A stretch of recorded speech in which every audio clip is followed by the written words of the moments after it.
বাংলাদেশের দীপুকে কেন মারা হলো? তিনি নাকি নবীকে কুরুচিকর মন্তব্য করেছে এবং নবীকে খারাপ কথা বলেছে। নবীজি আমাদের কোথায় বলে গেছে বা কোরআনের কোন আয়াতে লেখা আছে যে নবীজিকে নিয়ে কুরুচিকর মন্তব্য করলে তাকে জিন্দা জীবন্ত জ্বালিয়ে দাও? এটা তোমার ইসলামিক শিক্ষা। জানি না এর সাথে যারা যারা যুক্ত আছে তারা আদেও এক ওয়াক্ত নামাজ পড়েছে কিনা, তারা আদেও কোরআন শরীফ খুলে দেখেছে কিনা, পড়া তো দূরের কথা খুলে দেখেছে কিনা।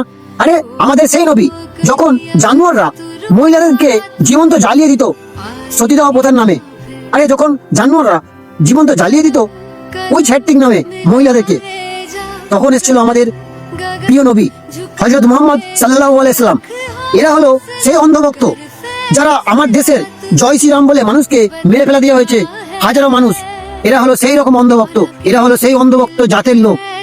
এটা আমার ইসলাম নয়। ইসলাম এরকম কখনো শিক্ষা দেয়নি যে আমার নবীকে আমার আল্লাহকে নিয়ে কুরুচিকর মন্তব্য করলে তাকে এরকম জীবন্ত জ্বালিয়ে দাও, জীবন্ত মেরে ফেলো, এরকম কখনো কোথাও বলা হয়নি।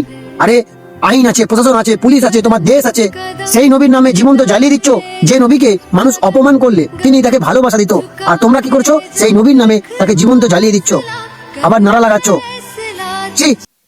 ਜਿਹੜੇ ਕਦੇ ਕੀਤਾ ਨਾ ਕੁਰਾਨ ਪੜਦੇ ਉਹੀ ਹਿੰਦੂ ਮੁਸਲਿਮ ਰਹਿੰਦੇ ਕਰਦੇ ਮੀਡੀਆ ਵੀ ਕਰਦੀ ਦਲਾਲੀ ਹੱਸ ਕੇ ਸੱਚ ਨੂੰ ਲੁਕੋ ਕੇ ਨਿਊਜ਼ ਜਾਲੀ